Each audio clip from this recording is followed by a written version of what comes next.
সরকারের চেহারে বসার জন্য হাজার হাজার লাখ লাখ ক্যান্ডিডেট দাঁড়িয়ে আছে।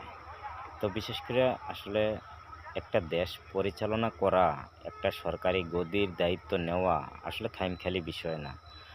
যারা দেশ পরিচালনা করছে, যারা সরকার ছিল, তারাই বলতে পারবে যে কতটুক মেধা পরিশ্রম করতে হয়, কতটুক ধৈর্য রেখে একটা দেশ পরিচালনা করতে হয়।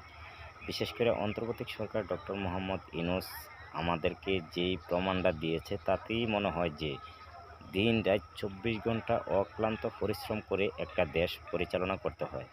একটা সরকারি গদিতে বসলে অনুভূতি হয়, আর নাহলে কিন্তু আপনারও অনুভূতি হবে না। তো বিশেষ করে যারা এই গদিতে বসার জন্য প্রস্তুত হয়ে বসে আছেন, আপনাদেরকে বলছি আগে এই চেহারার মূল্য দিতে শিখুন, তারপর এই চেহারার দায়িত্ব নেওয়ার চেষ্টা করবেন।